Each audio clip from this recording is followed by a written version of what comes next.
E aí, pessoal, bem-vindos a mais um episódio do Spirits Podcast. Eu sou o Gilfran Coelho, aqui ao meu lado minha linda esposa Marcela Coelho, host do podcast também. E é importante dizer que esse podcast é um oferecimento da Inspirar Imobiliário Corporativo, a empresa especialista em imobiliários para o ambiente de trabalho. Você está convidado a conhecer o nosso espaço na 106 Norte. E hoje estamos trazendo um tema bem interessante e, como sempre, Dona Marcela faz esse papel muito bem. Mas antes do tema, na gravação do último episódio, ele esqueceu o que é mais importante, que é o podcast com a melhor qualidade acústica do Tocantins. Na verdade, eu estava testando. Foi isso. E agora com o tema Saúde de dentro para fora. Como o equilíbrio hormonal e controle da dor podem transformar a sua qualidade de vida. Poxa, Pelo tema, a gente já consegue perceber ou ter essa noção que tem um time de peso aqui hoje, hein? dor, bem complexo, hein? Muita gente, Hormônio. é um tema bem interessante. Mas quem que vai falar? Não vou dizer de cara quem vai falar. Eu vou primeiro apresentar as nossas convidadas. Então, estamos aqui com duas mulheres inspiradoras e com certeza elas têm a receita certa para você viver melhor.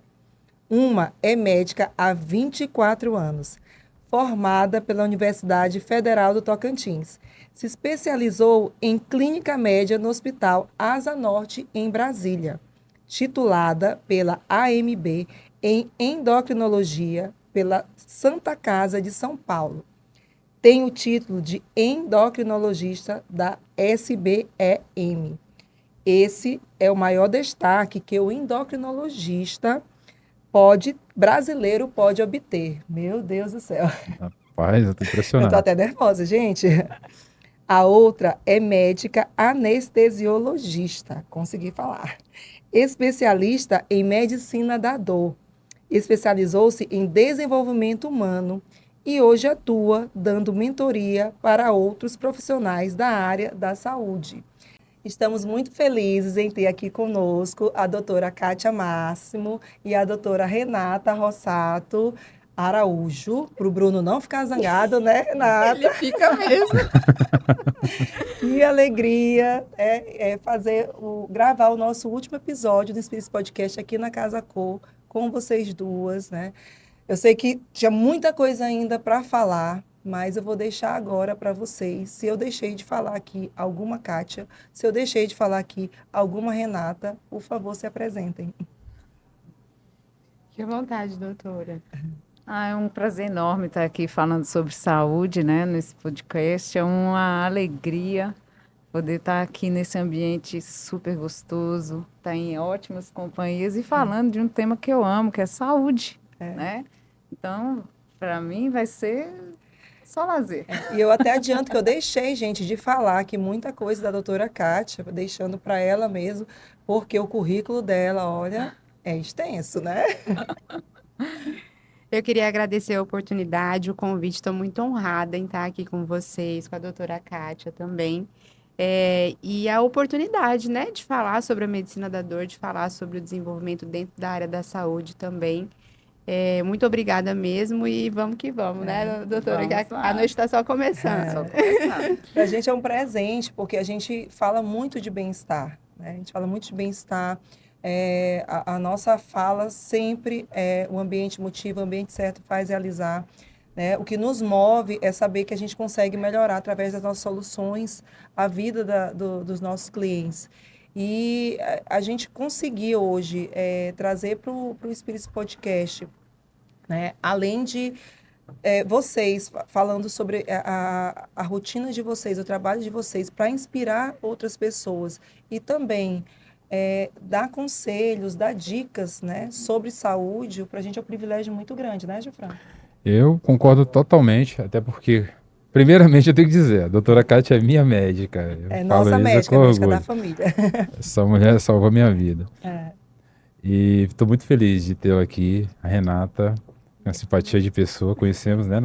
E eu tive a oportunidade de cumprimentá-la a primeira vez lá na Casa da Marina, né? No dia que Nossa amiga em comum. Inclusive, esteve aqui, né? esteve aqui recentemente. Temos a missão, né, de apadrinhá-la no Temos. casamento. Logo em breve. Mas, assim, com base no que você falou, eu acho muito válido, porque acho que todo mundo tem muitas dúvidas, né? E muitas curiosidades. É tipo falar com o padre, para quem. Quando eu vou falar de religião com o padre, eu começo a fazer perguntas que não tem nada a ver. Então, para o médico é bem parecido, porque a gente não conhece nada. Vocês que são especialistas, que têm autoridade para falar sobre isso, é que vão abrir nossos olhos e nos dar o melhor caminho.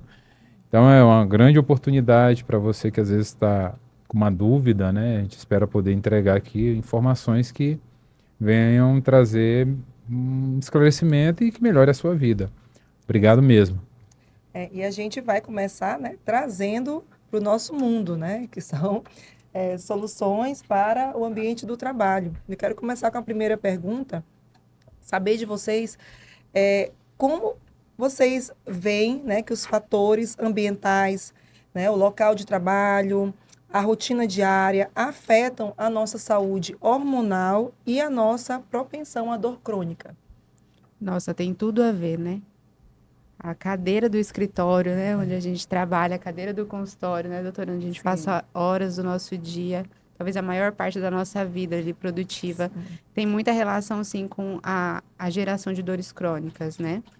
Sejam, mesmo em pacientes que não têm doenças prévias, né? Se a gente não tem uma ergonomia ali, principalmente no trabalho mesmo, a gente tem mais chances de desenvolver, começando pelas dores musculares, aí vão os desequilíbrios biomecânicos e a gente começa a evoluir para doenças mais crônicas degenerativas, artrose na coluna, joelho e assim por diante.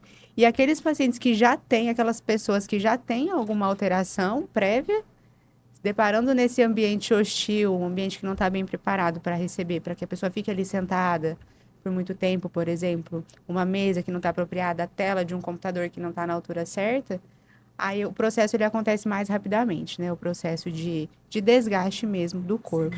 Eu costumo falar que o nosso corpo é uma máquina de 30, 40, 50 anos, não sei, vai depender de cada um. E a gente não faz muita reposição de peça. Então, se a gente não cuida, é difícil, né? A gente vai verdade. gastando o nosso corpo do jeito errado e aí acaba desenvolvendo as dores crônicas, os desgastes degenerativos do corpo. O ambiente de trabalho também ele é importante para a gente acolher esses pacientes. A gente, como profissional, a gente tem que ter essa ergonomia e tudo mais. E também os pacientes têm que chegar no nosso ambiente de trabalho e receber um ambiente harmônico, com cores aconchegantes, né? E a cadeira, por exemplo, eu que trabalho com obesidade, né? A gente precisa ter um ambiente que traga um local que o paciente se sente e se sinta confortável durante o atendimento, né? Então, nessa parte, no nosso consultório, a gente opta por pegar um mobiliário que o paciente sente e o que eu tenho de feedback, pelo menos onde eu trabalho, onde tem o consultório, é que o ambiente ele é calmo, é tranquilo, as cores são harmônicas, aconchegante e faz com que o paciente consiga se soltar mais e falar, que eu preciso que ele fale para mim dos seus problemas. Ele precisa sentir a vontade, né? Uhum. E onde ele trabalha, tem algum estudo ou algo assim, que diga que um ambiente errado impacta em algum distúrbio hormonal? Assim, o que a gente sabe mais é que quando você tem um ambiente que não é muito receptivo, né? Você produz mais cortisol, né? Você fica mais estressado. Então, você produz mais substâncias você ativa a adrenal.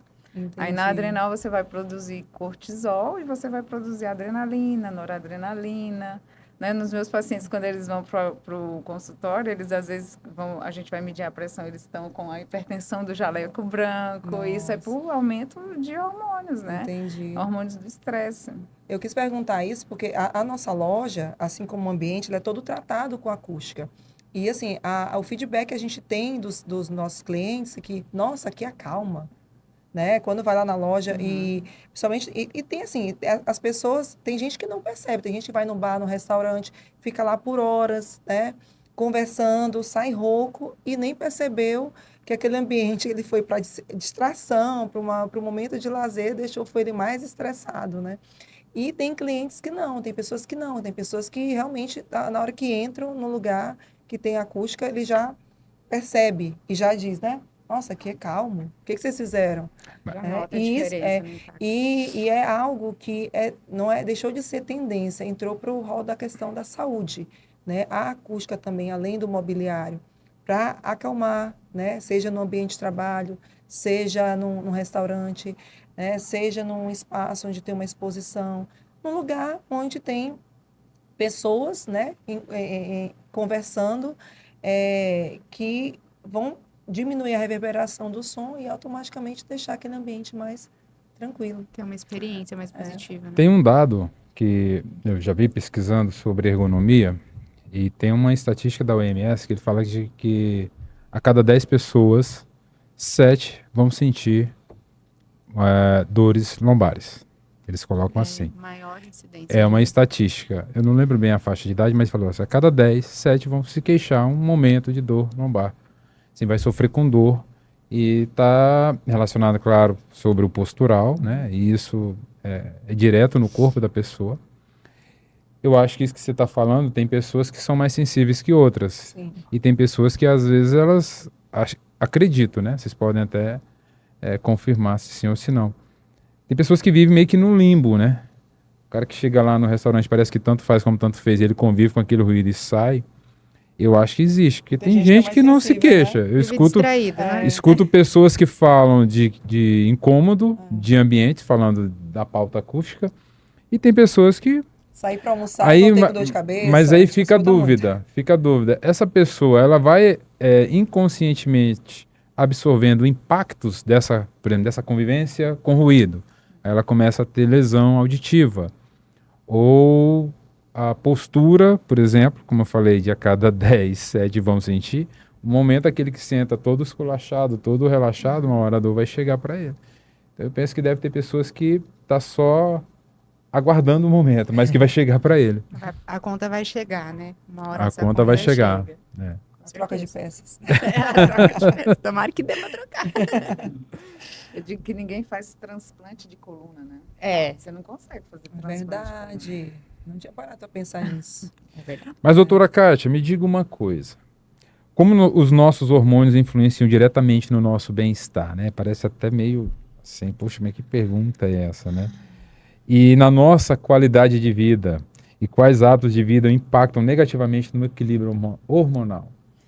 Então, nossos hormônios, eles são como, assim, eles são extremamente harmônicos, né?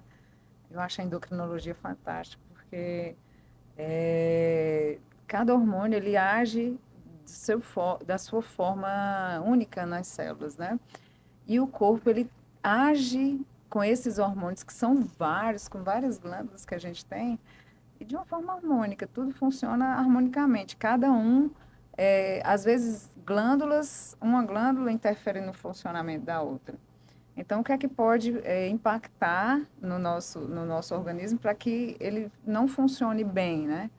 Então, hoje em dia, o que mais impacta nos nossos hormônios é o estresse, né?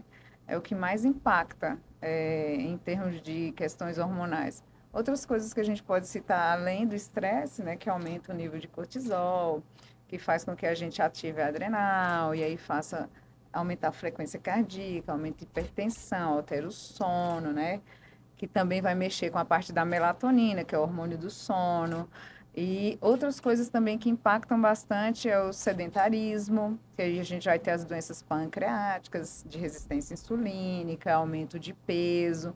Outras coisas também que aumentam e desequilibram essa parte hormonal são os disruptores endócrinos, né? Que são aquelas substâncias que existem no meio ambiente e que agem como hormônio e fazem com que o nosso corpo, entre aspas, desarmonize dessa parte hormonal. O que são esses disruptores endócrinos?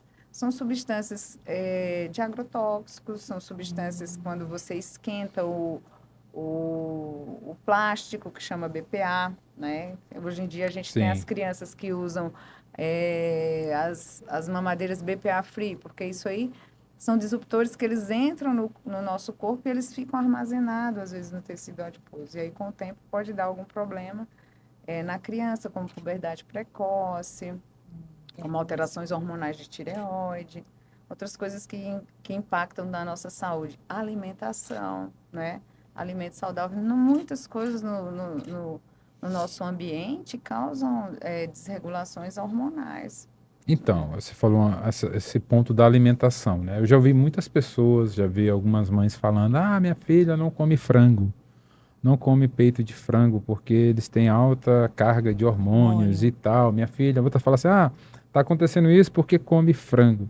Você já ouviu isso? Se procede isso? Se procede, tem uma referência, fundamento que você está falando? É o que eu posso falar aqui, aí a gente tem que ter um pouco de cuidado no que vai falar, né? Porque realmente a gente não tem como viver numa bolha. Não tem Então, mais existe- controle, né, de como não tem como tanto de ter manipulação nos controle alimentos. dessas manipulações, mas hoje em dia a gente tem os agrotóxicos, a gente tem os produtos que fazem com que esses frangos eles evoluam mais rápido, né, as etapas da vida dele para poder ter mais produtividade. Sim. Mas a gente tem um mundo que precisa comer, né? Então,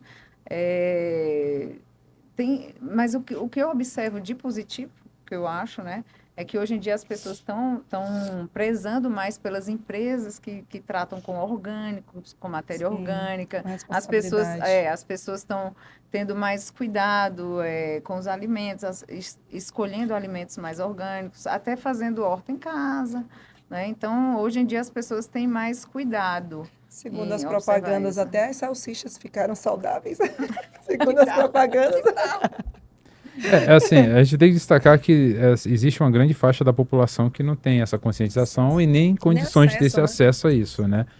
Então, vou trazer esse questionamento que eu fiz em relação ao frango, para pessoas que às vezes que têm condições de ter esse cuidado, mas não estão se atentando, porque tem pessoas que estão preocupadas com isso.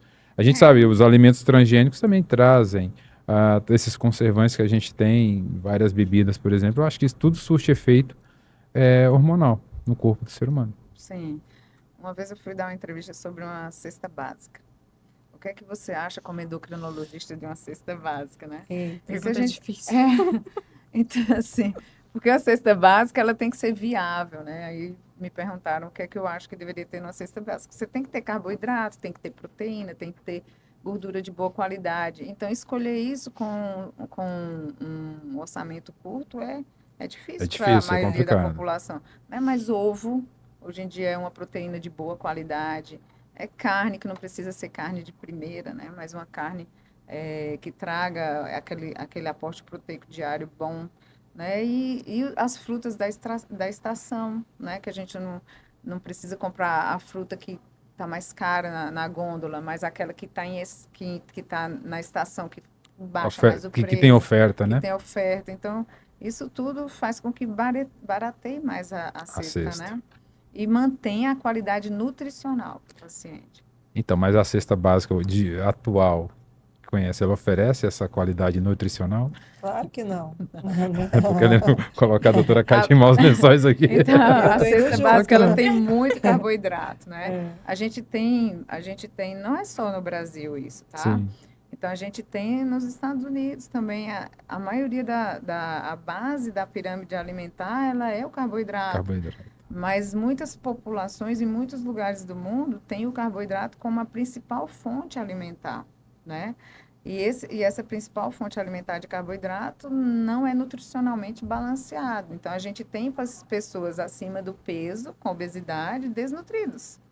Então, a desnutrição, ela não é linkada ao peso. Ao peso. Né? A desnutrição, ela é linkada ao aporte nutricional que aquela pessoa tem. Entendi. Muito bem. Bem, tá tô vendo? aprendendo muita coisa. Esse episódio aqui vai esclarecer muita coisa. Uma aula, né? É uma aula. E doutora Renata, de que maneira a dor crônica pode impactar outras áreas da vida, como o sono, o humor e o desempenho no trabalho? E o que as pessoas deveriam saber sobre controle da dor e a saúde em geral? Eu vou começar pela última pergunta que você fez. Acho que o que as pessoas elas deveriam saber é que existe um ponto em que a dor passa, ela ultrapassa uma barreira. Inicialmente, a gente tem a dor como um mecanismo de proteção do nosso corpo, né? Queimei, encostei na panela quente, queimou, doeu, tirei o braço, né? Machuquei, quebrei um osso, tá doendo, meu corpo sinaliza e me mostra que algo tá errado. Mas hoje a gente entende, né, na medicina que uma dor que ela ultrapassa o período ali de 3 meses, falando de uma forma geral, ela deixa de ter esse sinal de alerta, de proteção, e ela passa a se tornar uma doença em si. O nosso corpo, ele passa a funcionar de uma maneira diferente, em virtude dessa liberação de hormônios, liberação de neurotransmissores que acontecem pela cronificação da dor. Então, é o tempo todo o organismo liberando substâncias que estão relacionadas a essa sensação da dor. Então, a dor crônica, ela é uma doença. Eu acho que esse é uma grande mensagem para a gente deixar, porque muitas vezes nem os colegas médicos sabem, né, doutora, ainda que isso é um fato já bem estabelecido dentro da medicina. E a primeira pergunta que você me fez era como impacta as outras áreas da vida. Impacta de maneira direta. A gente também já tem muito bem estabelecido que um paciente que não dorme bem, ele tem mais propensão a ter dor crônica. E um paciente que tem dor crônica, ele tem mais propensão a não dormir bem. As emoções, a depressão. A gente tem até uma brincadeira, né, dentro da área da dor, que a gente não sabe quem veio primeiro, o ovo ou a galinha, a gente não sabe quem veio primeiro, a depressão ou a dor crônica. Porque até mesmo vamos pensar, dentro do nosso organismo, dentro do nosso sistema nervoso central, existe um caminho que a sensação da dor e das emoções passam juntas. E elas compartilham substâncias semelhantes. Então, a dor e a depressão estão muito relacionadas mesmo, principalmente a dor crônica. Então, a dor impacta absurdamente nessas áreas da vida, que impactam em todas as outras áreas. Produtividade, eu não sei se vocês já tiveram a experiência, a oportunidade de trabalhar sentindo dor. Com Já, certeza. Né? já. Não, nem consigo, eu Não sou tem. interrompido. Acho que só quem já viveu isso para conseguir mensurar o impacto que isso traz, a baixa de produtividade. E aí vem as questões de autoestima, porque a gente vive uma geração, né, um mundo em que o nosso alto valor está muito relacionado à nossa produtividade. É. Então já não anda bem por conta das questões bioquímicas mesmo. E ainda vem essas questões ambientais, é um impacto realmente muito grande. E eu sinalizo também como um fator de alerta o fato de que o paciente com dor crônica, muitas vezes, ele é desacreditado. Então, Isso é verdade. todo dia ele está com dor. Aí, no começo, é uma novidade. Sim. A pessoa se preocupa.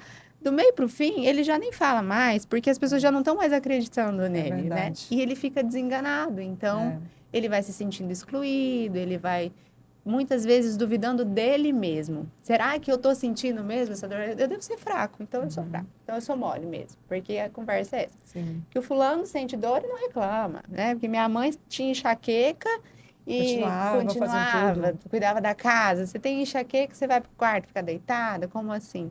Então, existe... E é muito cultural, né? Eu lembro que até falas da minha família, né? De mulheres fortes.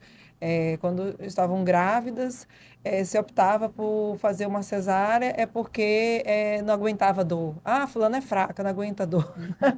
É É isso. bastante cultural, né? É muito. Sim. Eu brinco assim, se a gente for parar para analisar da história da humanidade, o tratamento da dor, ele começou ontem. É verdade. Porque a humanidade se desenvolveu sentindo dor, gente. Em 1970 tinha gente que fazia cirurgia e ainda não era anestesiado, pequenas cirurgias odontológicas, muitas vezes. Imagina, 1970, gente, né? E a gente vê que o manejo da dor crônica ele ainda tem coisas que precisam mudar, tanto na questão da abordagem da dor crônica, né?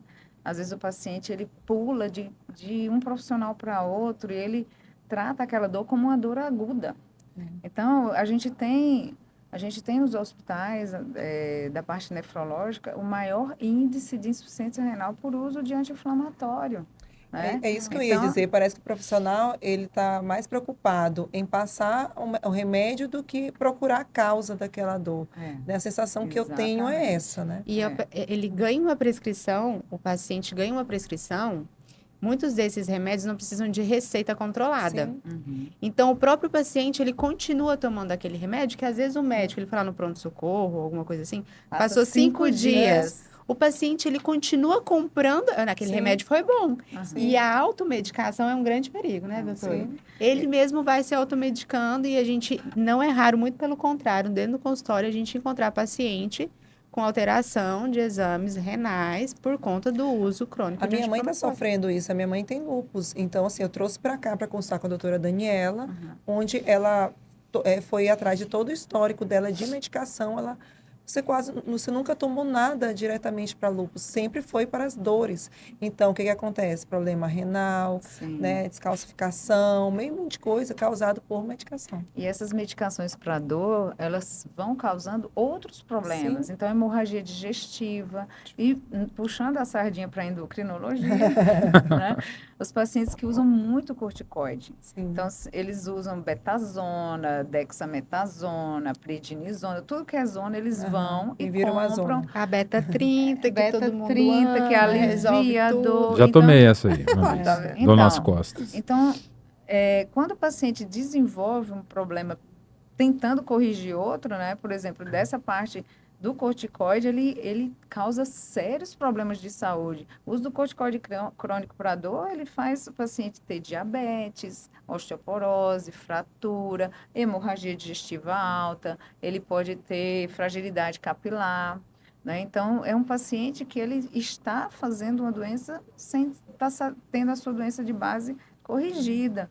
E eu, que sou professora de universidade, eu falo muito para os meus alunos, né, que a gente tem que aprender a ouvir os pacientes, aprender a ouvir as queixas, de onde vem aquela dor, por que tem aquela dor, pedir os exames assertivamente, né, não é sair pedindo exames em listas enormes, né, a gente tem que saber fazer os questionamentos, entender a vida do paciente, o contexto do que ele vive para poder tratar a dor, não é isso? Isso que a doutora falou é muito importante.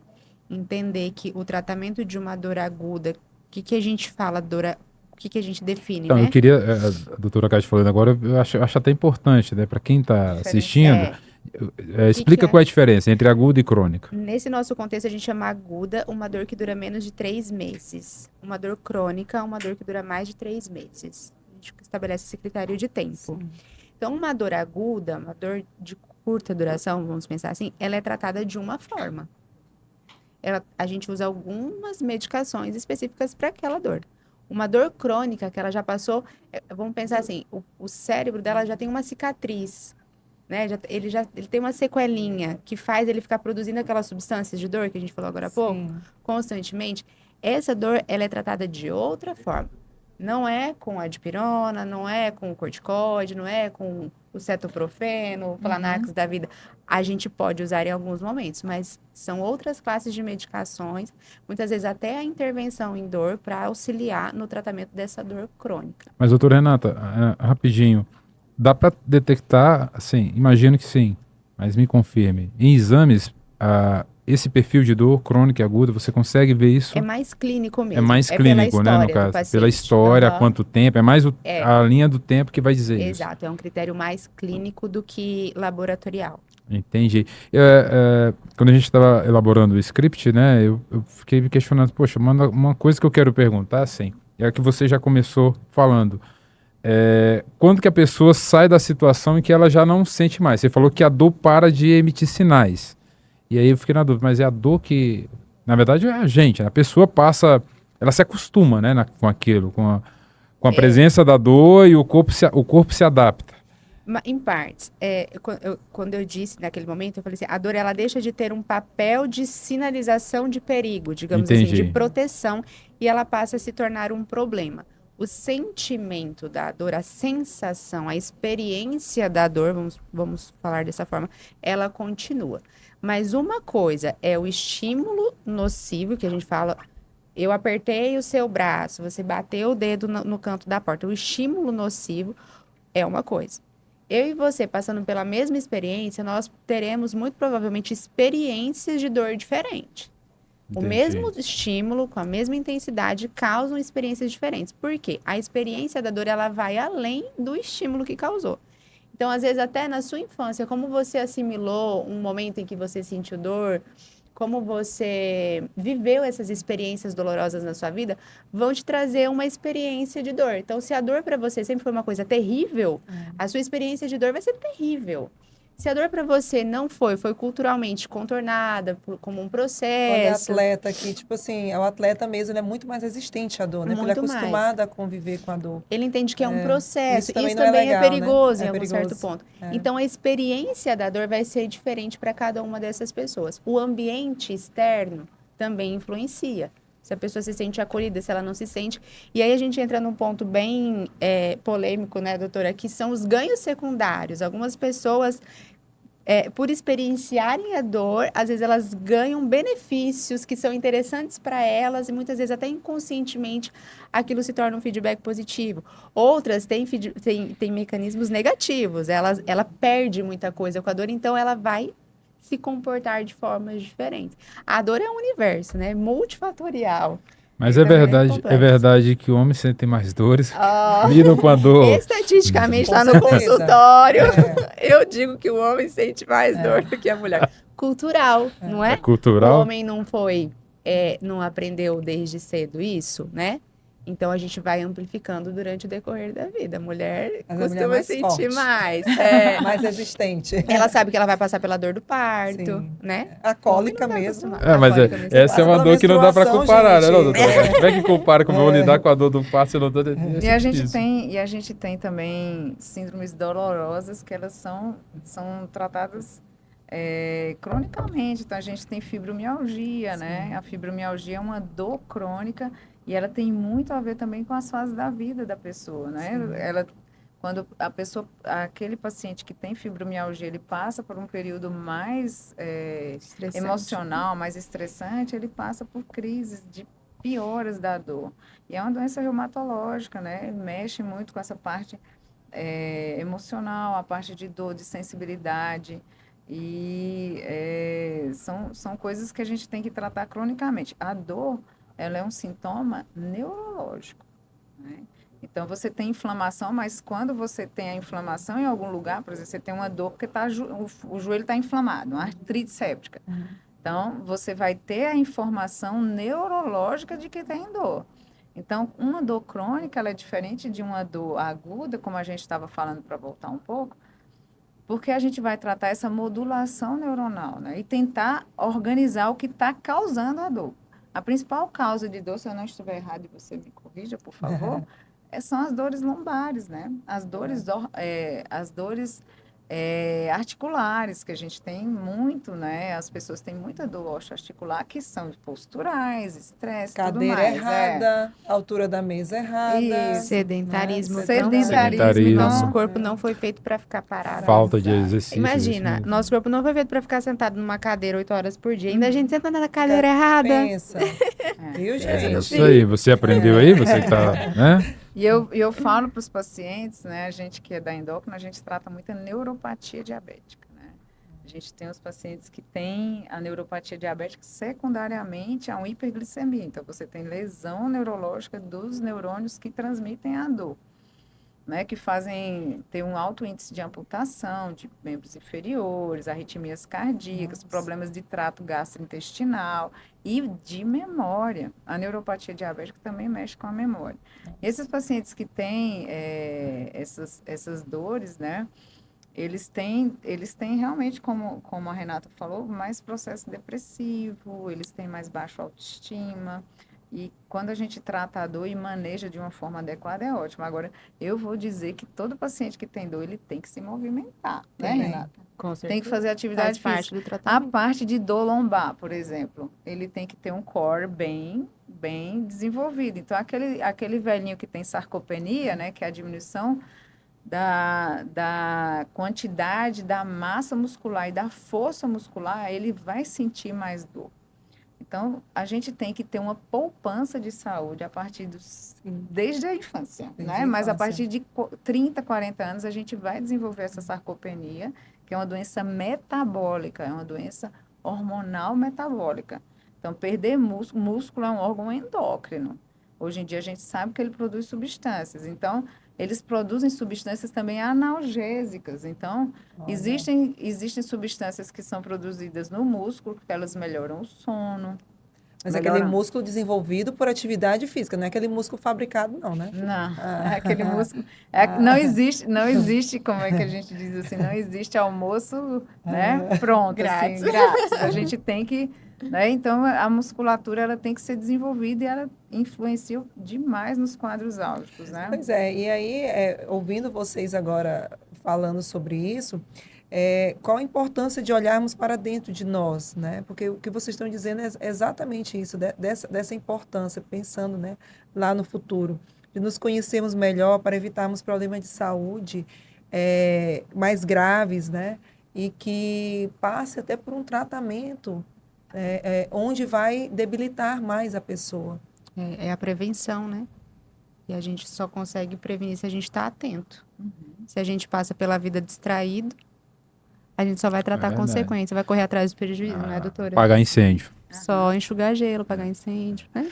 Essa questão de você cuidar da sua saúde é uma questão de autocuidado, né? É uma questão de investimento em si mesmo, de você pensar mais na frente, de você saber que você vai ser independente, que você não vai precisar de alguém para te ajudar a levantar de uma cadeira. Isso tudo começa desde cedo. Não é a partir dos 60 anos que a gente tem que fazer isso. A gente tem que fazer isso desde a infância, né? Estimulando a atividade física, alimentação saudável, um sono reparador, né? A amamentação, que a gente vai ter a produção de uma flora intestinal que melhora a parte de imunidade, de saúde lá na frente. Então, tudo isso são investimentos. E essa questão de você ter esse autocuidado e você desacelerar para se cuidar, você também tem que ter esse autocuidado de você ver o que está errado com você. Eu tenho pacientes no consultório que eles têm uma consciência intensa do corpo dele. Eu estou sentindo assim, é desse jeito, dessa forma. Já tem outros pacientes que eu questiono e ele não sabe dizer como se sente. Por quê? Porque ele vai levando, como você falou, aquela coisa acelerada, não para ver o que sente, né? E é importantíssimo você ter essa consciência, você trabalhar a sua saúde, ter esse discernimento de que você tem que tomar um rumo que vá fazer bem para o seu organismo. Porque saúde, a gente consegue consertar qualquer coisa na vida. Mas a gente não consegue fazer isso se a gente não tiver saúde. Verdade. Com saúde, a gente derruba um leão. Isso é verdade. Mas sem saúde a gente não consegue. Então, esse investimento é importante. A gente tem as genéticas para desenvolver as doenças, né? Mas a gente pode, como é que eu falo assim para os pacientes, que a gente pode, tipo assim, desacelerar essa genética, ou a gente pode enganá-la um pouco, né? Tendo esses hábitos de vida saudáveis. E nessa vigilância, está sempre indo no seu médico de confiança, no período que é indicado fazer, né? A partir de alguns momentos da vida, a gente tem que fazer as nossas idas regulares aos médicos, as mulheres a ginecologista, os homens para ver a questão de próstata, né? E são os exames preventivos, são consultas de orientação, isso é muito importante. De fato. A doutora falou uma coisa que eu, como paciente dela, eu acho que ajudou muito, né? E eu posso dizer aqui que essa mulher que foi um anjo da minha vida. Porque eu consegui descrever, né? Ele ajudou bastante. Sim. Eu descrevi os meus sintomas pontualmente, Ele porque eu consegui. Mas ele conhece muito bem o corpo dele. Admiro Então, demais eu falo isso como prova. Sobre, ainda há pouco, você falando sobre dor lombar, né? E eu tô querendo fazer uma relação sobre exercício. Porque eu cheguei, há um ano atrás, vendo cadeira, né? Estamos aqui falando de cadeira, mas o bonitão aqui inventou de arrumar uma dor nas costas. Mas eu vendo cadeira, mas trabalhava no notebook assim. Então, eu desprendia do encosto, eu não fazia o uso adequado do encosto da cadeira. E aí eu tive que realmente fazer a posição adequada da tela e aí me alinhar. Mas somado a isso, eu fui fazer atividade física. Cheguei a tomar, eu nunca tinha sentido dor nas costas na vida. E de repente comecei a sentir. E fui no Dr. Wellington também. E ele falou, não, você não precisa de nada, cara. Tu só precisa fazer atividade física. E eu comecei a fazer atividade física. A dor foi embora. Só fazer isso. Alongamento e tudo mais. E resolveu. E quando eu todo dia tenho um hábito de alongar e faz toda a diferença. Se eu ficar alguns dias sem alongar, esses dias eu tô sem, depois do meu procedimento, eu tô sem treinar. Mas quero voltar agora. E eu comecei a sentir um pouco na lombar de novo. Eu falei, bom, vou voltar para meus alongamentos e tudo mais. Comecei a movimentar, vai embora na hora. Vai embora, funciona muito. Você agiu rápido, né? A gente vê com tanta frequência lá no consultório o paciente que ele chega a um ponto da dor que ele não consegue. Que a atividade física, ele precisa de uma ajuda para começar a fazer uma reabilitação, porque a própria reabilitação, a própria atividade física se torna um potencializador da dor dele. E é claro que, às vezes, o paciente tolera esse período de piora para depois melhorar, mas às vezes ele não tolera. Então, às vezes, a gente tem esse trabalho de aliviar o score de dor dele, diminuir um pouquinho, para que ele consiga engajar no tratamento de reabilitação e fortalecimento muscular. Isso também é uma realidade dentro do consultório. Bem frequente, inclusive. Mas aí para as duas, né? Vamos falar de dor aqui ainda, porque estresse é dor, né? Vários tipos de dor. E afeta os hormônios, como a doutora falou ali. Quais mudanças podemos adotar para manter o equilíbrio hormonal, né? Em decorrência do estresse, por exemplo, né? E como a saúde mental está conectada com a percepção da dor física.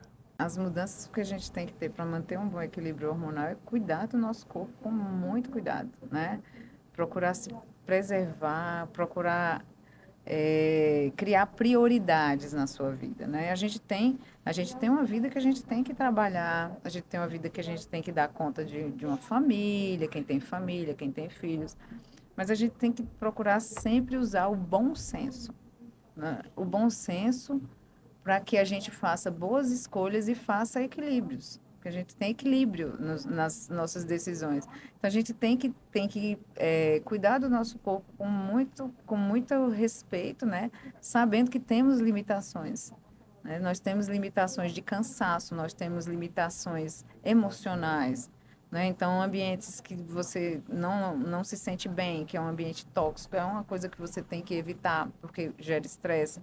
Uma alimentação boa, a questão da atividade física, o sono que a gente já falou aqui, a parte emocional, você dá prioridade para problemas a serem resolvidos. Uma das coisas que a gente tem muito no mundo hoje em dia é a ansiedade. E a ansiedade é uma alteração em que você antecipa situações. Então, você antecipa antes delas acontecerem. Isso é por sobrecarga, né? Você fica hiperestimulado, em alerta o tempo todo. Então, a gente tem que criar prioridades, a gente tem que fazer boas escolhas dos problemas que a gente tem que realmente enfrentar e não potencializar isso. A gente só consegue fazer isso quando a gente faz boas escolhas e tem bom senso. Então, a gente tem que ter períodos de ócio, né? A gente tem que ter períodos de descanso, a gente tem que ter períodos da cabeça tá ligada no 220. Desconectada, né? Desconectada. E aí nesses períodos que você faz isso, você pode fazer isso descansando, dormindo mais, você pode fazer isso numa boa caminhada, né? Você não precisa fazer coisas que todo mundo faz, você vai descobrir no seu mundo, na sua realidade, o que é que te faz desacelerar, o que é que te faz ficar bem com o seu organismo. Então, cada pessoa tem o seu nicho, a sua vida e vai decidir naquilo ali com bom senso o que é melhor para ela. Porque nós temos vidas diferentes, né? As pessoas são diferentes e respeitar isso, cada um no seu lugar, é muito importante. Então, eu acho que esse é o ponto importantíssimo para a gente ter harmonia no nosso sistema hormonal, na nossa integridade física e mental. Porque fica aquele preconceito, né? Você só é um bom profissional, só é produtivo se você acordar às 5 da manhã. A história das 5 da manhã. E hoje as realidades são diferentes. Eu mesmo sofri, eu já entendi que o muito cedo não me faz bem. Sim. Só que eu penei muito, porque eu fiz ensino médio com ensino médio, estou revelando minha idade. Eu fiz ensino médio de manhã. Então, aquilo para mim, meu Deus do céu, era uma tortura, acordar muito cedo. Eu ficava com muito sono, então já era até a questão hormonal e eu não sabia na época. Né? Minha mãe também não sabia. Eu acho que também não se falava tanto nisso, né? E hoje eu entendo isso. E graças a Deus ele também já entende. Eu pela manhã eu posso até acordar cedo, mas eu não funciono. Pode me contar segredo entre até as 8 da manhã, pode contar que eu esqueço.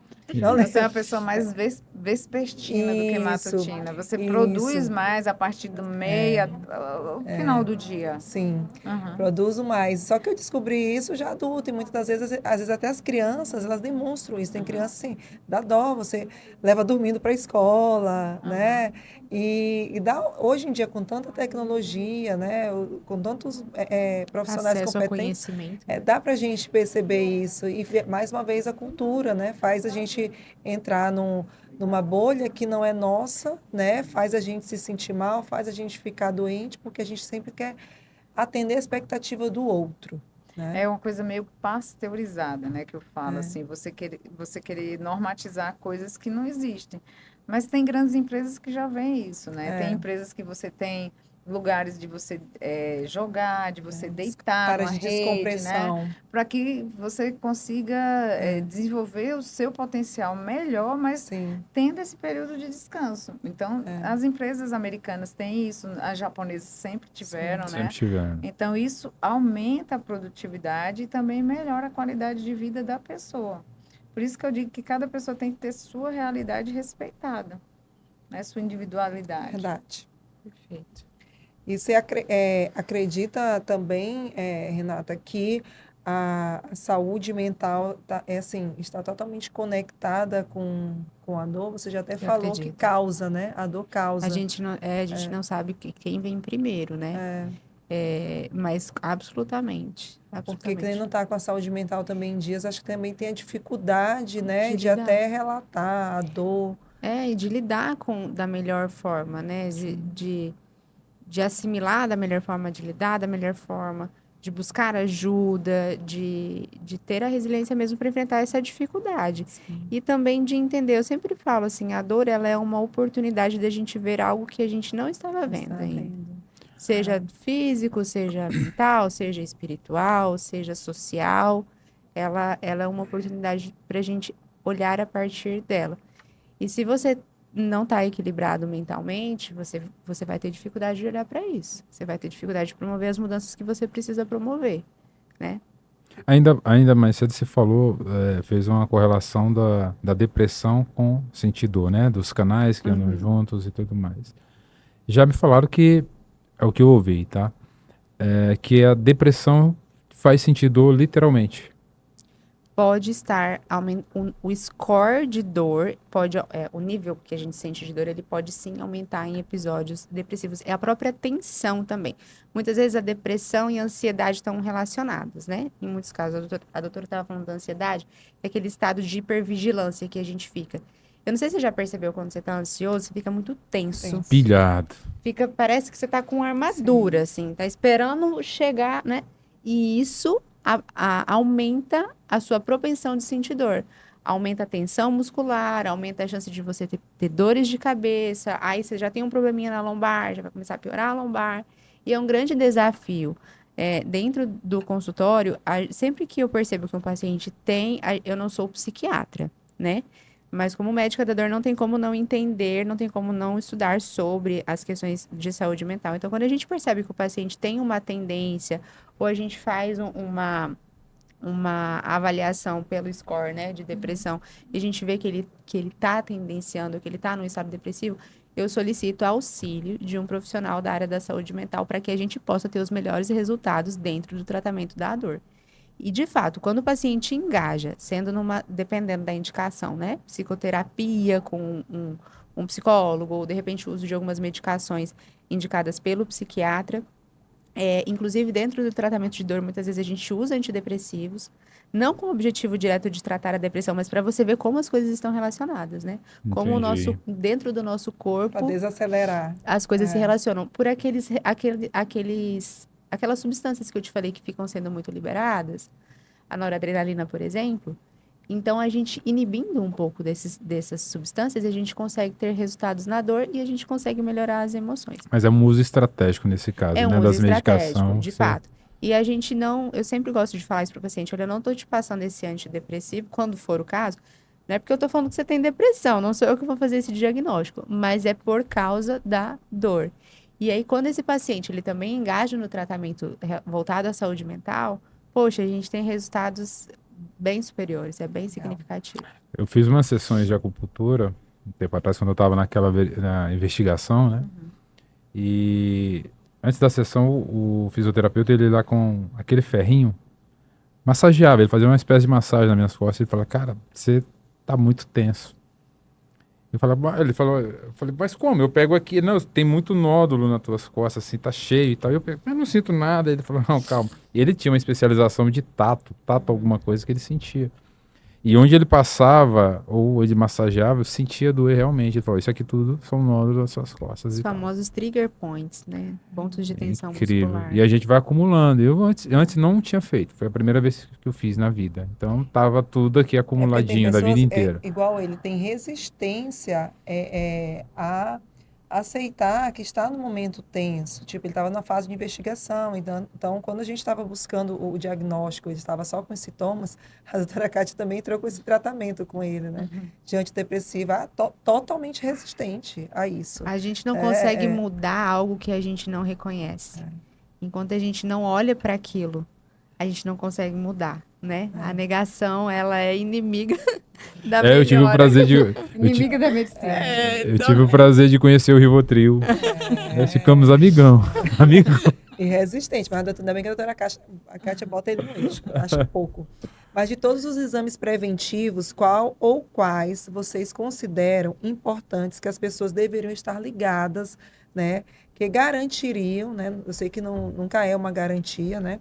Além da melhoria na qualidade de vida, também a oportunidade de tratamento precoce para doenças mais graves. Então, não existe.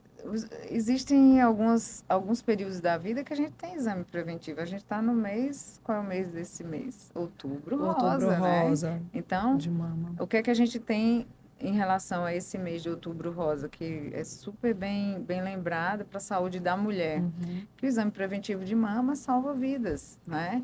Então, isso não é uma coisa que foi inventada. Então, isso vem através de estudos populacionais mostrando que o cuidado com a mama e os exames preventivos na mulher realmente evitam a morte precoce por um câncer de mama, evita um nódulo que vá precisar de um cuidado mais intenso, mais robusto para aquele tipo de patologia, para aquele câncer, né? Então, existem fases da vida, principalmente depois dos 40, 50 anos, que a gente faz exames de preventivos, né? De rotina. O homem faz a questão do câncer de próstata, a gente tem o câncer de pele também, né? Que também a gente precisa ter cuidado, os exames cardiológicos, mas isso tem que ter um contexto clínico também. Então, se você tem um paciente que tem um risco cardiovascular na família aumentado, ele vai começar esse rastreamento mais precocemente. Então, se o paciente tem um problema de tireoide na família, a gente vai olhar os descendentes desse paciente com mais cuidado. Mas a gente não pode entrar numa neura de estar sempre fazendo o exame de check-up, né? A gente tem que primeiro conhecer o nosso corpo, ver os nossos sintomas e ver se realmente tem necessidade de fazer algum exame de check-up. Mas esses outros que são bem conhecidos como de mama, de próstata no homem, o cardiológico, pacientes que têm doenças cardiovasculares, o de intestino, né? Quem teve um parente de primeiro grau que teve câncer no trato gastrointestinal, né? Então então são protocolos que com a longevidade da população mundial eles estão se estabelecendo mais. Mas a gente tem que ter bom senso em pedir exames, não tem que ter critérios, a gente tem que ter diretrizes de solicitar esses exames, porque senão a gente onera muito o sistema de saúde, a gente onera a questão dos planos de saúde, né? E expõe os pacientes a um estresse desnecessariamente. Então, os profissionais, eles têm que ter o bom senso em estar pedindo esses exames, mas o paciente também, ele tem que conhecer o seu corpo, e aí a gente faz esse casamento perfeito, né, do profissional com o paciente que traz a demanda. E aí a gente vai saber demandar e a gente vai saber encaminhar esse paciente e orientar de uma forma correta. Na medicina, hoje não sou mais, fui professora da Faculdade de Medicina aqui de Palmas e de Porto Nacional, né? Tem uma frase que acho que todo professor fala para o aluno em algum momento. Quem não sabe o que está procurando não identifica o que acha. Então, a gente sair pedindo exames não é a melhor saída sempre. Agora, quando você individualiza, pautado na história clínica do paciente, pautado na incidência populacional, né? Como é o caso do câncer de colo de útero, câncer de mama, a partir de uma certa idade a gente começa a fazer o rastreio, a gente tem maiores chances de chegar a um desfecho positivo. Eu acho que talvez a mensagem mais importante que fica aqui para a gente em relação a isso é você prestar atenção no seu corpo. Algo não está bem, você vai procurar um profissional bem qualificado, alguém da sua confiança, e Antes certamente de ir na farmácia. e certamente esse profissional vai te orientar, se for o caso, e vai pedir os melhores exames para que você possa chegar a uma conclusão Porque mais muitas das vezes interessante. tomar também medicamento de forma irresponsável, né? Pode camuflar algum Com problema mais certeza, grave, né? de saúde, com E certeza. normalmente acontece isso, né? Quando o paciente começa a fazer uso crônico, É. você vê que todo mês você está indo lá na farmácia comprar a mesma cartelinha de remédio ou cartelinhas diferentes para o mesmo problema, não dá para passar, né, despercebido. Você precisa ter autoconsciência e autorresponsabilidade de que pode ser que algo esteja por trás disso e é da tua responsabilidade, né, como pessoa. Eu sempre falo assim, o maior interessado na sua saúde tem que ser você. Então, você vai procurar um profissional bem qualificado, um profissional da sua confiança, para que ele possa cuidar dessas questões, para te ajudar, né, em relação a isso. Mas, considerando aí o conhecimento, né, o autoconhecimento do próprio corpo, né, doutora Kátia, assim, dá para falar quando aparecem os primeiros indicativos, os primeiros sinais de um desequilíbrio hormonal? Sim, a gente tem os sintomas das patologias hormonais, né? A gente tem as questões da tireoide, né? Os pacientes podem ter hipertireoidismo. Os sintomas, eles são sintomas que incomodam, diminuição de produtividade, por exemplo, no hipotireoidismo, que é uma doença que é frequente ter. Frequente que eu digo assim no meu consultório, né? É como Lá você é em casa, lá em especialista, você casa vai... também, infelizmente. Então, é uma doença assim que atinge uma boa população uma parte da população, o hipotireoidismo. Então, é aquele cansaço crônico, é o organismo lentificado, é a queda de cabelo, dificuldade de dormir, alterações menstruais, alterações de fertilidade. Então, aquilo tudo são sintomas, vão trazer o paciente para o consultório. Se ele tem um diabetes, ele vai ter aquela poliúria, né? Ele vai fazer muito xixi, vai perder peso. Então, o pâncreas dele está doente, então ele está ficando diabético, né? Então, se ele tem algum problema na parte de ovário, se tem síndrome de ovários policísticos, então aquela mulher vai ter uma irregularidade menstrual, e aí ela vai ter acne, ela vai ter aumento de pelos, então aquilo tudo é um distúrbio hormonal e o paciente tem que pedir ajuda.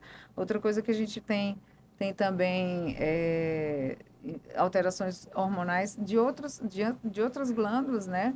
Hipofisárias, em traumas de crânio. Então, todas as alterações hormonais, elas vão trazer o paciente com queixas. E é mais comum em mulheres ou em homens? Porque a gente fica, né, com rótulo, tá? A gente sente tudo isso, tá de TPM, tá de TPM. Uhum. E dos homens, né? É também tão comum ter esse desequilíbrio? Sim, os homens têm Mas quem desequilíbrio. sofre mais somos nós mesmos, né? As mulheres têm, se eu for falar assim, particularmente da tireoide, né? As doenças tireoidianas, elas são bem mais incidentes nas mulheres e tem estudos mostrando que tem alguma coisa a ver com o hormônio feminino, o estrogênio, né? Isso, mas é multifatorial. Os homens trazem queixas para o consultório também. Eles têm problemas de tireoide, eles têm nódulos na tireoide, têm câncer de tireoide, né? Eles têm agora com a obesidade, né? E com essa obesidade centrípeta, que é aquela obesidade que aumenta a circunferência abdominal, eles têm hipogonadismo, né? Então, eles têm diminuição de testosterona, que às vezes precisa ser bem avaliada para ver como é que vai manejar aquela obesidade. Então, os homens têm queixa, sim, e eles têm queixa de cansaço, eles têm queixa, as mesmas queixas das meninas, né? Das mulheres, né? Eles queixam também essa questão do estresse, do cansaço, do desânimo, né? E a gente vai investigar, ver se tem algum problema relacionado com isso.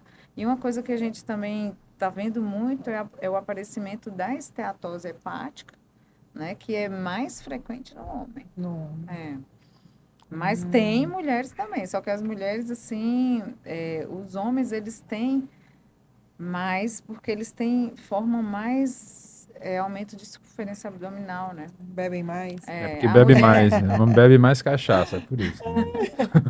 É tão bonito isso, né, dos hormônios. Eu gosto de falar assim, os hormônios, eles são é a orquestra do nosso corpo, né? sim, Tá sim. tudo relacionado e a variedade de sintomas é tão grande, a depender da glândula que está doente, Sim. né? É um mar aí de possibilidades de É sintomas. verdade. Mas esse pessoal que chega aí, esse homem e mulher, geralmente, não sei se dá pra dizer, uma curiosidade aqui agora, eles chegam já numa fase inicial do que eles estão sentindo, ou tem muita gente que já chega lá depois de um período transcorrido? Tipo aquela relação de eu estou convivendo com a dor, eu estou convivendo com esse cansaço, com essa fadiga, com esse desânimo, e agora eu decidi procurar o consultório da doutora Kátia, por exemplo, uma endocrinologista. Então, é muito heterogêneo isso, mas o que a gente vê mais na prática clínica é que não é na fase inicial que chega, É, né, né? para lá no consultório, para ser avaliado, em qualquer serviço de saúde para ser avaliado. A maioria das queixas ou dos problemas endocrinológicos, eles são crônicos, os pacientes levam tempo para fazer diagnóstico.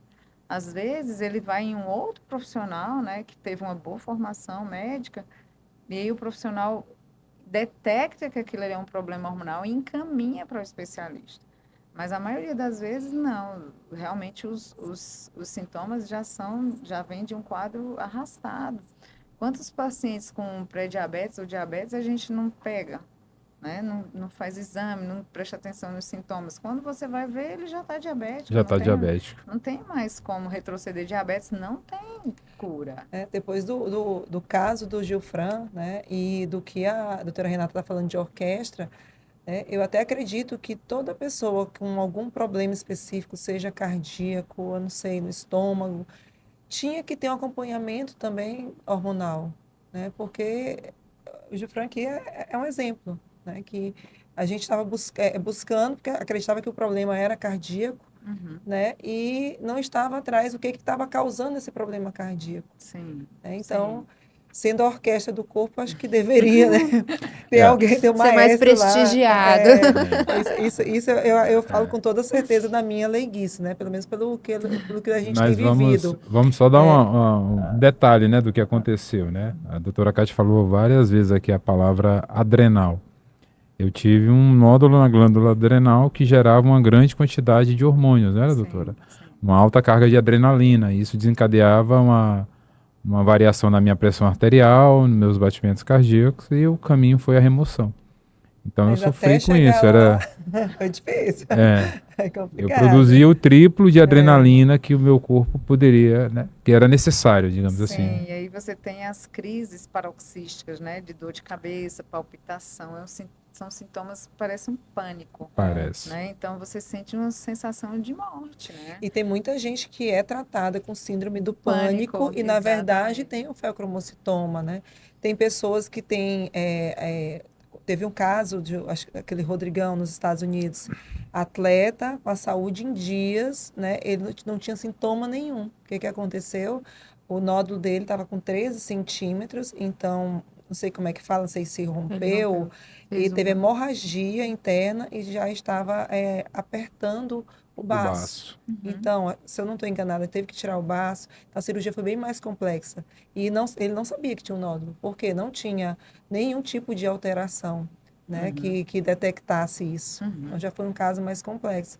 Então, tem muita gente sendo tratada de outras formas, né, ou seja, não vai resolver o Mas eu problema. quase fui para essa mesma vala É, aí, de fazer uma coisa que não deveria é, fazer. é verdade. Até que esse anjo aqui me É mostrou. verdade. Ela, A gente tem, como médico, a gente tem que questionar o paciente, É, estudar bastante, né? Tá sempre atualizado, tá sempre participando de estudos, atualizações e ter uma boa base médica para você poder questionar, para você poder ter a expertise, o feeling, né? É verdade. De saber o que pedir para poder ver o que é que o paciente tem. Muitas vezes os exames não vão ser, os exames eles não são determinantes na medicina, eles são complementares. Então é você examinar, é você escutar o paciente para você saber que exames pedir. E aí ele vai complementar. Quantas vezes a gente tem problemas de exames que não bate com a clínica do paciente? Sim. Então, a gente tem que ter esse Ainda rol de passamos por isso conhecimento. também, né? É, Ainda passamos por a isso gente, também no Passamos por pós. essa etapa também. a gente tem que ter base, a gente tem que ter base médica. Um médico, ele tem que se formar realmente com uma base médica boa, com um bom estudo, com uma boa universidade. Então, isso faz com que ele desenvolva bem eu acho que é uma vocação, entendeu? O dom, eu dom e escutei, eu vocação. escutei uma vez, né, que os médicos são anjos de Deus. E eu, assim, eu não tenho dúvida. Porque, assim, vocês conhecem mais do que vocês, só Deus, né? Ou, quer dizer, Deus conhece mais do que vocês. E vocês conhecem tão quanto, né? E porque estudam, né? Vão além. E aí, às vezes, o que falta é só ser um pouco mais humano, né? Pegar para si, né? Porque eu até vendo quando eu estava fazendo o briefing com a doutora Renata, e quando eu vi que ela também tinha feito especialização em desenvolvimento humano, dava mentorias para médicos, foi logo que veio na cabeça, nossa, graças a Deus, porque parece que os médicos estão ficando menos humanos, né? Porque assim, durante a faculdade, os atendimentos, né? Eu sei que atender e falar com várias pessoas ao mesmo tempo é cansativo, é estressante. E fora que vocês veem tanta coisa, tanto corpo aberto, tanta, né? Para vocês é comum, né? Então, assim, parece que os profissionais estão ficando menos humanizados, né? Talvez por isso que não buscam saber, é mais fácil, às vezes, só passar uma receita e vai lá na farmácia, né? É muito, assim, tá ficando mais difícil, né? E isso acaba desacreditando também a profissão. Eu vejo que não é bom, né? Para vocês são profissionais sérios, competentes, De fato, não é bom também, né? de fato. E, doutora Renata, fala sobre os tratamentos para as dores crônicas. As pessoas geralmente acabam se acostumando com elas, né? E convivendo com a dor. Então, assim, qual o tipo de tratamento que elas podem tá indo no seu Na verdade, qual que é a consultório? realidade hoje, né, daqueles que sofrem com dores crônicas? Como é que está o cenário, né, Em dos termos de tratamentos? tratamento, eu tenho especialização em clínica da dor, falando de uma forma muito simples. O uso de medicamentos via oral, de remédio mesmo, e subespecialização em medicina intervencionista da dor. Que falando também de uma forma muito simplificada, é a gente aplicar medicações em locais específicos. Entrar com uma agulha, jogar remédio em um local específico para o alívio da dor e, sempre que possível, para o tratamento da doença de base, né? Como a gente estava falando. Não é só tratar a dor, mas também tratar o que está causando a dor.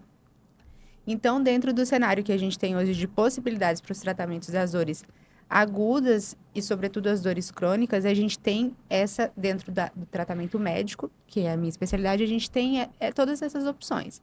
Entre medicações que a gente vai tomar pela boca, medicações que a gente vai aplicar, cremes, adesivos, e a medicina intervencionista da dor, que é um oceano, é um mar, né, novo de possibilidades, onde tem as infiltrações, os bloqueios, as aplicações. Não sei se vocês já ouviram falar, por exemplo, no caso das dores nas costas, a gente consegue ir lá na coluna, onde sai a hérnia de disco. Vamos falar da hérnia de disco. Que é quando o disco pressiona o nervinho que sai da coluna e dá aquela dor que vai irradiando para a perna inteira. A gente vai lá e trata aquele nervo, desinflama aquele nervo. E a gente consegue um alívio da dor bastante significativo, né, de forma geral, e em um curto espaço de tempo, rápido, né? O paciente consegue ter um resultado rápido. Então, existe muita coisa boa para o tratamento de dores crônicas, existe um universo de possibilidades com bastante resolutividade. E é claro que a gente sempre reforça que o corpo humano, ele não lê livro e ele não é uma conta matemática. Sempre vai depender do que foi feito em termos de tratamento médico, da parte terapêutica mesmo que a gente faz, o corpo do paciente, o organismo do paciente, o grau de desgaste que ele tem. Então, quando a gente fala de uma dor por conta de uma artrose, artroses iniciais, a gente costuma ter melhores resultados do que artroses avançadas, Avançado. né?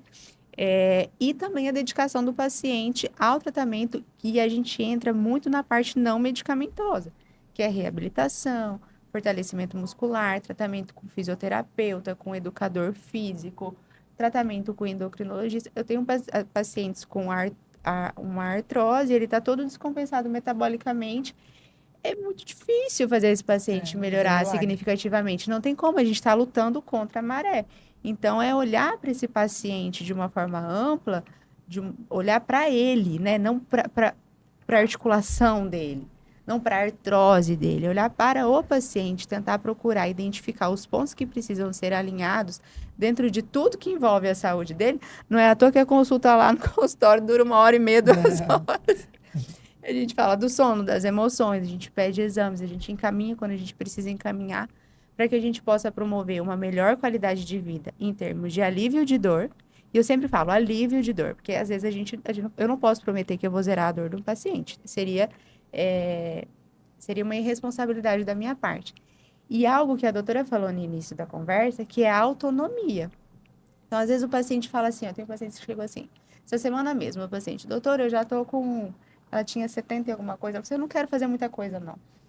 Só tomar um remedinho já tá bom, eu já tô muito velha, não sei o quê. Eu falei, meu Deus, Ana Maria do Socorro, a senhora tem que vestir sua roupa sozinha, a senhora tem que ir no banheiro sozinha, a senhora tem que ter independência, tem que fazer seu serviço, Minha bisa cuidar tem da sua... 103 anos e ela age desse jeito. 103 anos. Cuidar Depois das mostra o suas vídeo. flores, da sua roseira. Então, vai muito além e a gente trazer essa percepção para o paciente também, eu acho super válido, é super interessante. E na Muito parte bom. da endocrinologia, no link com a anestesiologia da dor, a gente tem os pacientes que têm problemas de coluna, artrose, com obesidade. A obesidade, ela potencializa demais a dor. O tecido adiposo, ele produz citocinas inflamatórias. Então, o paciente que tem dor e ele tem obesidade, se a gente não tratar a obesidade, a gente não otimiza o tratamento da dor. Né? Os problemas hormonais, hipotireoidismo, hipertireoidismo, também pioram os quadros álgicos, né? Então, esse paciente que tem obesidade, quando a gente trata a obesidade e ele perde peso, ele melhora muito a dor. Por uma Porque questão... diminui a inflamação. Diminui a questão inflamatória e a questão Do peso. do peso Do peso. estrutural também, né? Dinâmica do peso. Impactado. Mas, doutora Renata, você além de melhorar a vida dos seus pacientes, você também tem especialização em tratamento, desenvolvimento humano, né? E dá mentorias para outros médicos. E aí essa parte agora dessa pergunta, a gente sempre busca obter inspiração, o lado inspirador do nosso convidado. E eu gostaria de saber qual conselho primordial você quer deixar para os médicos que estão iniciando sua trajetória, que estão agora entrando na Legal. vida profissional, né? Até porque os profissionais da saúde também são muito rotulados por esse ponto da ausência de humanidade, né? Começa a entrar num limbo ali de produção e Plantão. receita, plantão, que aí vamos se Vídeo perder. de TikTok, Isso né? aí. Vida instagramável. É por aí. Eu adoro falar desse assunto. Até que vocês vão me cortando, porque eu falo muito. O desenvolvimento humano, ele é uma paixão, assim. E me ajuda muito hoje no tratamento das dores, além das mentorias. Eu acho que vem, dentro dessa conversa que a gente veio tendo, a gente pensa muito parecido e talvez seja um pouco polêmico, porque nem todo mundo pensa da mesma forma. Mas o meu entendimento, dentro de todo o estudo que a gente fez dentro de uma pós-graduação em desenvolvimento humano, ao acompanhamento com os médicos recém-formados e médicos que não são recém-formados, mas estão passando por uma fase de ajustes, né, de frustração, muitas vezes dentro da medicina, porque essa frustração não é só por parte do paciente, ela vem por parte do médico também, que se depara com uma realidade que ele não esperava. No meu ponto de vista, ela vem existe um ponto central, que eu chamaria de espiritualidade. Então, como ser mais humanizado? O que eu diria para um médico recém-formado, e não só um recém-formado? Como encantar, talvez, o seu paciente? Como acessar o seu paciente? Como cuidar do seu paciente melhor? quando a gente cuida do paciente melhor, a gente se sente mais reconhecido também, porque o paciente se sente mais assistido. Eu entendo que isso tem uma relação muito direta com a nossa espiritualidade. Por que que eu falo isso? Porque eu acho que quando a gente vê propósito naquilo que a gente faz, a gente consegue acessar lugares que a gente não acessaria sem esse propósito. Sim, Então, se concordo. você vai trabalhar, você, na sua loja, só pensando em vender cadeira, você vai num mood, né? Num jeito. É isso mesmo. Quando você vai pensando em melhorar a vida da pessoa que entra lá procurando uma solução, cara, você vai Muda além. totalmente. Eu falei É isso por aqui isso que a gente várias ama muito o vezes. que a gente de- faz. Você vai além, você vai além, você acessa, você encanta a pessoa, ela vai querer, você vai ter o resultado financeiro, digamos assim, que a gente trabalha, né, gente? A medicina, ela é o ganha-pão. trabalho, Ela é de um fato. ofício, né? Tá Ela é um certo. meio através do qual a gente consegue nossos recursos. Mas você vai além. E às vezes eu brinco assim, que é um anjinho que te fala aqui, pede o exame dele. É. Olha, eu acho que isso não é cardíaco, eu acho que isso pode ser feocromocitoma. Então, é essa conexão com a nossa espiritualidade, quando o paciente senta na sua frente e você procura olhar para além daquele joelho que dói, para além daquela coluna que dói, que faz a coisa, que faz a coisa ir para o outro lado, que faz a gente ser mais humano, que faz o paciente reconhecer mais o nosso trabalho, indicar e as coisas funcionam. Então, eu acho que o médico, como todo profissional, mas como a gente tem esse acesso, como a gente tem essa possibilidade, como a gente tem esse passe mais livre para ter contato com as emoções do paciente, com os segredos do paciente, com a história de vida do paciente, a doutora com certeza vai concordar comigo, que muitas vezes o paciente, ele senta na nossa frente, ele fala coisas pra gente que ele nunca falou pra ninguém. Ele desabafa, ele se abre, ele chora, ele fala... Nós aqui que não somos médicos, teve episódios com convidados que falou coisas que não tinha falado para ninguém. E ele se sentiu, sabe? Imagina para uma pessoa que a gente vai pro médico confiando a vida da gente. Né? Exatamente. É cheio de esperança, né? Costuma Cheio ser de assim. esperança. Você fala, eu vou entregar tudo para essa pessoa, eu vou abrir o jogo para ela, porque é ela que pode me ajudar. Então, o médico, eu entendo, eu, Renata, entendo que ele tem um papel até social, um papel moral, de estar mais conectado com a sua espiritualidade, porque ele tem uma responsabilidade maior. A pessoa se entrega mais para ele. E se a gente não acessa isso, se a gente não está atento a isso, a gente deixa de entregar o melhor que a gente tem para entregar para essa pessoa. Entendi. Você entende? O processo de adoecimento, ele não tá só no corpo. Assim como o processo de tratamento não tá só no remédio que você dá. Tá no ambiente que você proporciona para esse paciente quando ele chega para se consultar com você. Né? Tá na cadeira, que a gente pensa numa cadeira, não vou colocar uma cadeira muito baixa, porque senão vai doer o joelho do meu paciente que já tem...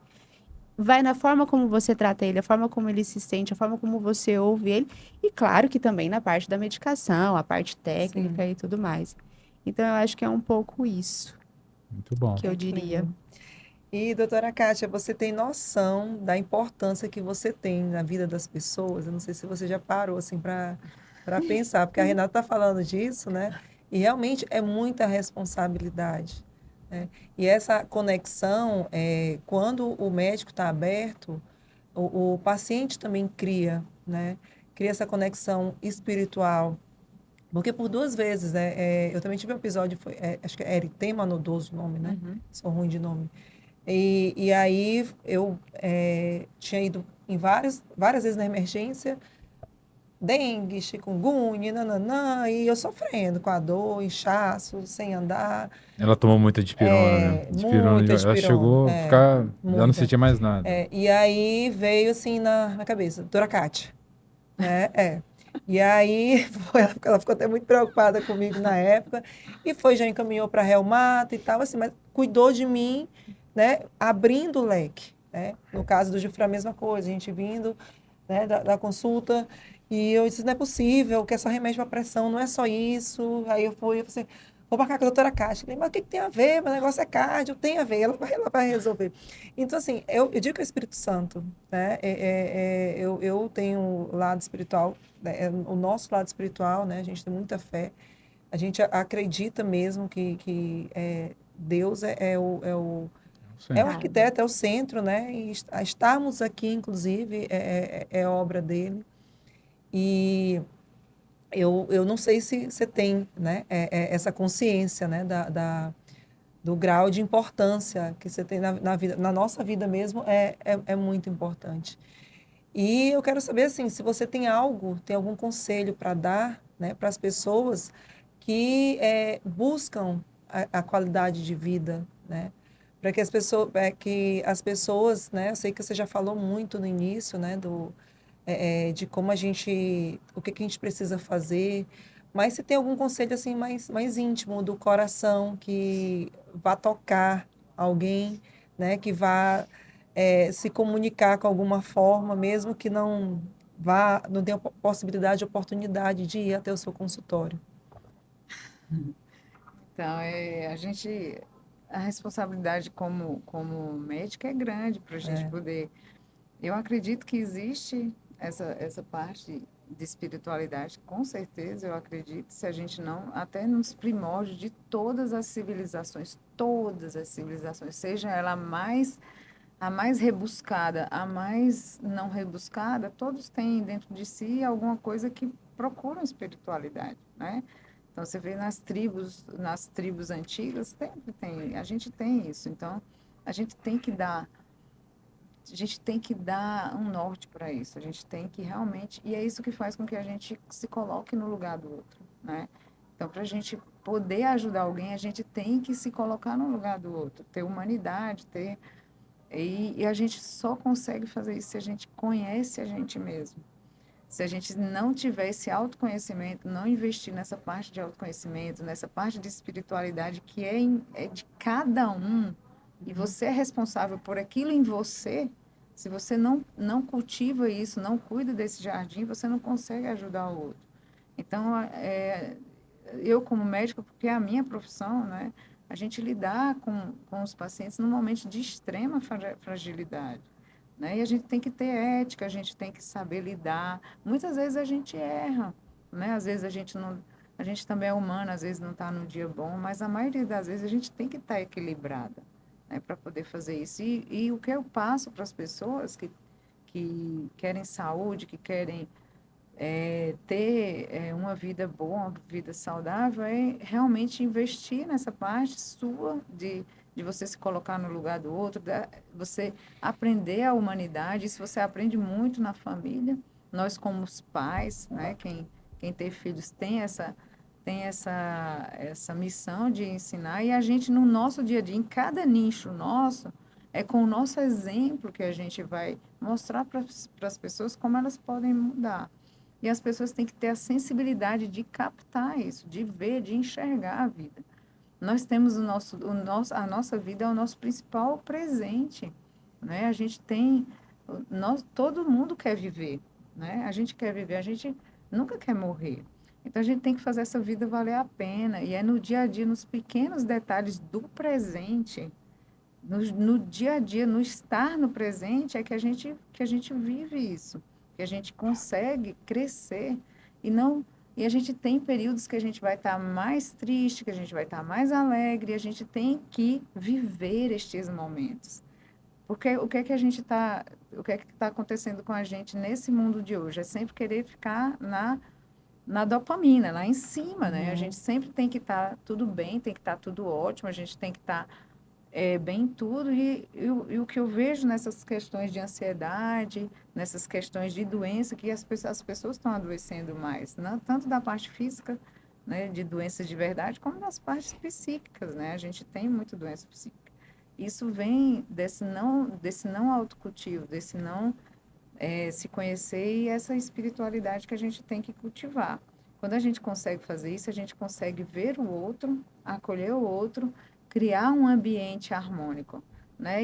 E quando a gente passar a entender o outro, quando a gente se entende, a gente consegue manter uma boa relação. E aí eu acho que é isso que é o sentido da vida.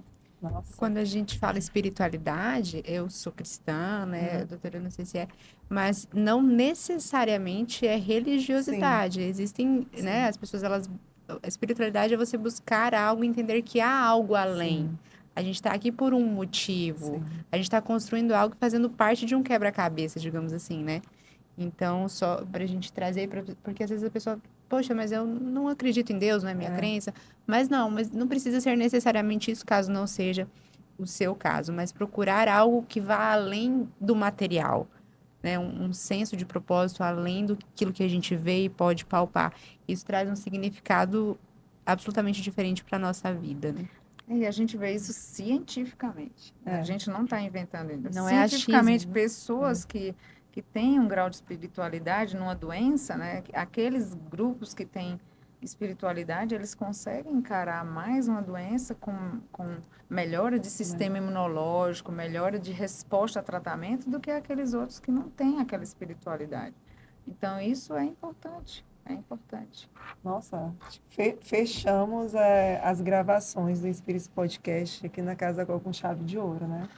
Esse episódio aqui, ele é muito diferenciado.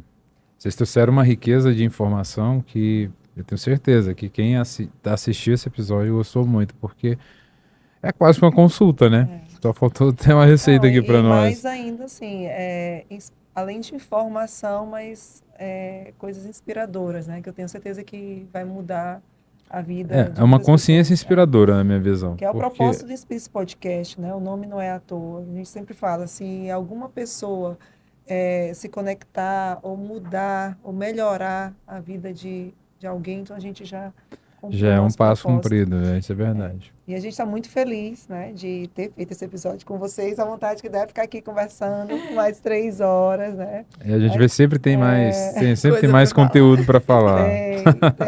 Acho que vocês tinham que manter o quadro. Vocês tinham que montar lá na loja um estúdio desse e manter, porque tá bombando. E a loja toda preparada para isso. Eu acho que é tipo série de Netflix, né? Temporada, né? Agora a gente faz uma temporada. Eu super apoio, inclusive. Talvez daremos uma pausa, vamos seguir o conselho da doutora Kátia. Calma. Diminuir o cortisol. Diminuir o cortisol, é isso aí. É muita gente para ela tratar na família, então tem que ir com calma com ela também. Mas a gente, assim, tá muito grata, a gente quer agradecer muito o sim de vocês, né? Sei que a agenda da doutora Kátia é bem complicada, eu fiquei lá no pé, né? Eu disse assim, duvido ter horário para mim, e teve, né? A Renata também tá aí com a neném no fogo. Eu imaginei que você não teria, doutora, horário. Não, mas para mim é um prazer. Vocês são de casa, são muito queridos e a gente sempre vai prestigiar quem a gente gosta. Com certeza. Obrigado. Renata de última hora, com esse, como a gente diz, maranhão bucho na goela. Tá, é quase aqui, ó. A cadeira é boa mesmo, viu, gente? Que até a gestante aqui se acomodou. Tô sentindo um pinguinho de dor na coluna. Coisa boa. Vou levar, ó. Depois eu devolvo. Depois que eu parei, eu devolvo. Mas, assim, com essa competência toda, acho que o pessoal quer saber como que encontram vocês. Por favor, agora deixe aí os arrobas, os contatos. Eu vou deixar o meu arroba aqui, então, arroba doutora Renata Rossato, no Instagram. Acho que é a forma mais prática, né, de me encontrar. E manda uma mensagem lá se vocês estiverem precisando. A gente está aqui para ajudar. Eu sempre falo assim para os meus pacientes, eu não posso te prometer um resultado absoluto, mas eu te prometo que eu vou estar contigo. Você não vai mais estar sozinho enfrentando essas dores. Então, só mandar uma mensagem. Ela é demais. Ela sutil, mas certeira. Cirúrgica. Cirúrgica. Perfeito, cirúrgica. Ela vende geladeira para cima. E botar lá na loja, você vai ver o tanto de cadeira que eu vou vender. E eu atendo no meu consultório, no Medical Center, no 9º andar, na sala 902. E no Instagram eu tenho katia.s.máximo. E quem quiser falar comigo, estou lá à disposição. Ela vai falar com a Lidiane, que é maravilhosa também. Minha secretária. Eu não quero ter que ir no seu consultório, porque eu não quero sentir dor, mas não para consulta, mas eu vou lá para bater o papo. Para levar sua cadeira e tal, para saber se você está sentindo dor. Aí eu vou lá fazer consulta. Okay. Tomara que vocês não precisem, mas se precisar. Bom, é isso, pessoal. Você que gostou desse episódio, como sempre a gente pede, compartilha com mais 1000 pessoas, que é bem fácil. Se inscreve no canal, curte, ativa o sininho e segue a gente nas redes sociais, nas nossas redes sociais. Qual é o nosso arroba, Marcelo? @Inspirar Imobiliário. Lá no nosso Insta tem um link que vai direto para o canal. Tem vários episódios já postados. Esse aqui gravado é o 9º e o último aqui na Casa Cor Tocantins. Acho E que vocês tam- têm que deixar um comentário aqui É. embaixo, ó. Hashtag continua, É hashtag verdade. segundo episódio. É isso mesmo, eu também acho. sim. também acho. Deixa aqui nos comentários. E também lá no nosso perfil, no Instagram, você pode ter acesso ao contato da nossa loja, com uma localização, enfim, e ter o prazer de nos dar a sua presença, né, lá na Inspirare. É isso aí. Até a próxima.